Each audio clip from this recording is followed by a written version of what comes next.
La sécession, on n'en parle pas, ce n'est pas négociable, ce n'est pas une option possible. J'ai toujours dit que la sécession n'est pas une option. Il faut donc que ce soit clair, mon discours doit être clair là-dessus. La constance de Maurice Kamto depuis 2016 jusqu'à son dernier meeting de Paris montre à suffisance qu'il est l'homme de la situation en ce qui concerne la résolution de la crise anglophone. D'ailleurs, il a toujours dit qu'il est contre la sécession. Nous savons tous quel rôle il a joué dans le processus de consolidation de notre État afin qu'on ne perde pas une partie de notre pays. Et donc, j'ai toujours préconisé, et c'est pour cela que mon message, je le réitère aujourd'hui, en direction de tous les Camerounais, en particulier de nos frères et sœurs des régions du Nord-Ouest et du Sud-Ouest. 2025 est une fenêtre d'opportunité pour un règlement politique de la crise anglophone. Un règlement politique profond où on va discuter avec tous les acteurs, où on va libérer les prisonniers politiques et où nous allons discuter des problèmes profonds, y compris la forme de l'État. Nous savons également que le professeur Maurice Kamto et le MRC ont toujours fait allusion à la forme de l'État qui ne dépendrait que de la population.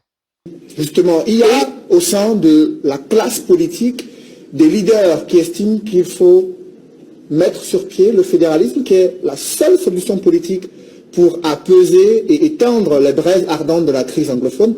Vous, qu'est-ce que vous en pensez? Je vous ai toujours dit ceci. Notre position est constante. Il n'y a que la sécession qui n'est pas sur la table. La sécession, on n'en parle pas, ce n'est pas négociable, ce n'est pas une option possible. Nous nous sommes battus, que ça plaise à certains ou pas, nous nous sommes battus au Cameroun pour que ce pays reste entier et qu'aucune partie de notre pays n'aille ailleurs.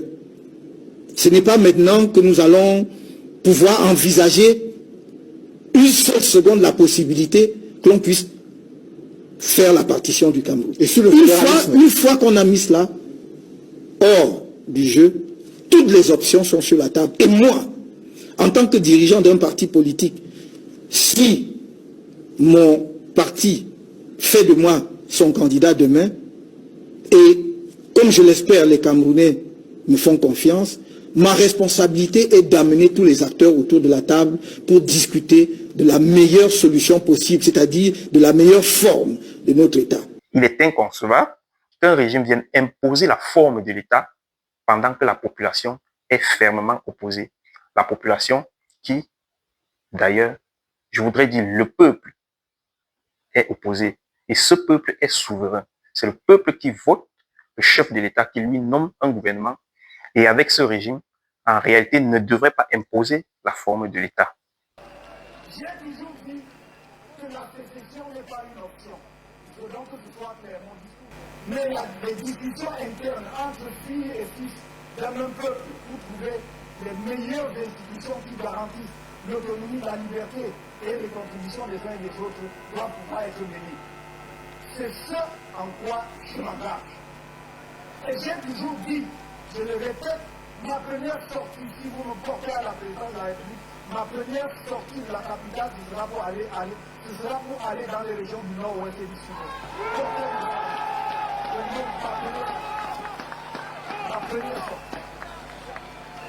Vous ne pouvez pas diminuer un peuple et dire que vous l'aimez. Vous ne pouvez pas diminuer un peuple et dire que vous voulez le développer. Vous allez l'amener où? Ça n'est pas possible. Ses anciens discours depuis 2016, vous verrez qu'il a toujours demandé à ce que le régime en place organise un dialogue sincère en faisant intervenir tous les belligérants et en y invitant les personnalités de la société civile, les partis politiques et toutes les personnes sincères pouvant impacter la décision. Alors je vais m'adresser directement au président de la République. Directement. Pour une fois. Qu'il entende bien mon message. Puisqu'il est encore président jusqu'à la fin de son mandat actuel. Je voudrais lui dire ceci. Qu'il retire sans tarder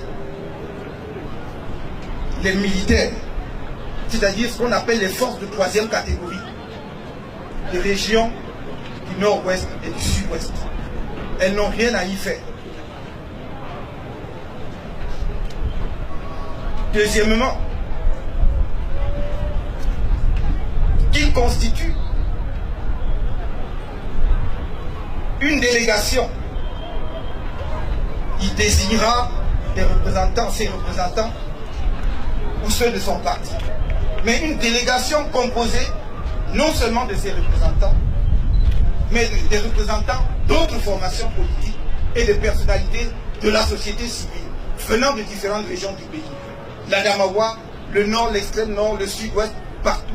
Mais une délégation de personnalités connues et respectées, respectables, pour se rendre dans le nord-ouest et commencer à préparer le terrain pour un vrai dialogue afin que solution soit trouvée à ce problème.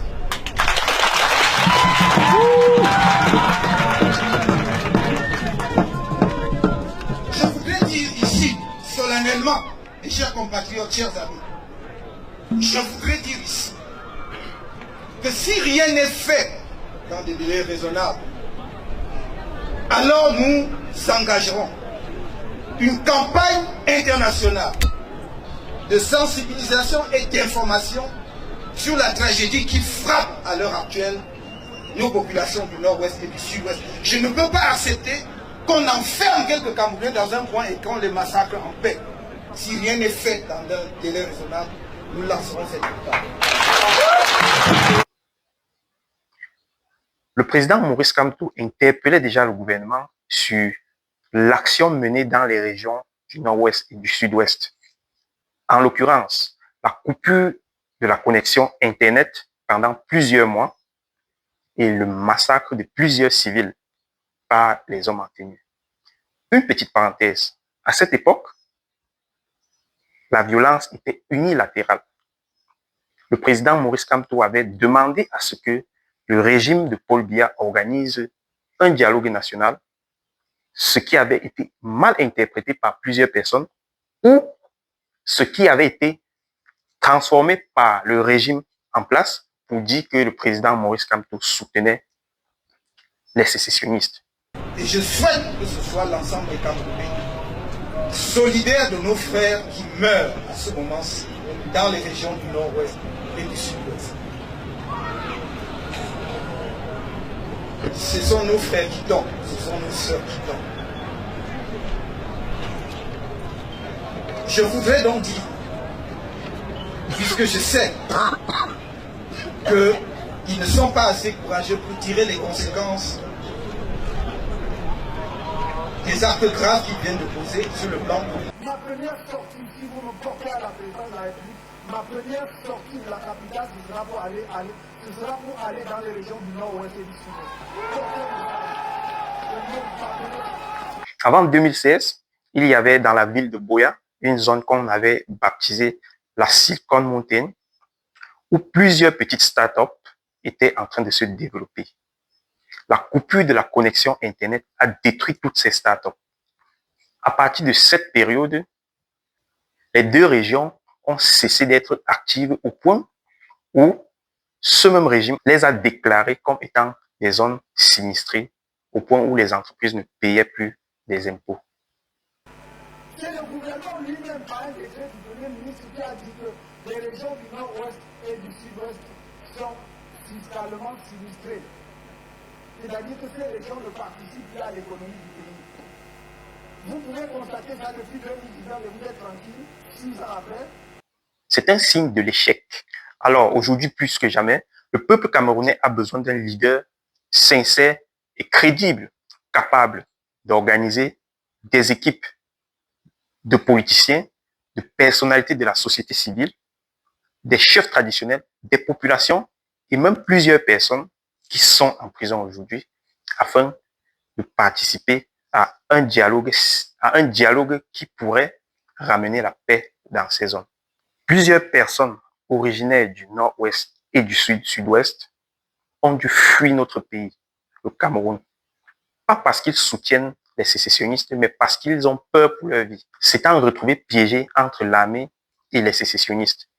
Si vous êtes Camerounais et que vous aimez vraiment notre pays, pensez à ceux-là qui ont fui le Cameroun, qui n'ont plus de village, qui ne peuvent plus y aller.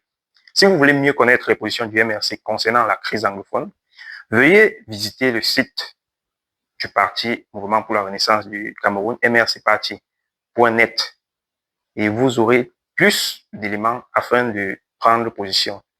Surtout, inscrivez-vous sur les listes électorales, préparez-vous à participer au vote au mois d'octobre 2025, surveillez le vote, mais surtout, c'est très important cette partie, surtout, soyez prêts à défendre la victoire du peuple, car le peuple doit gagner en 2025.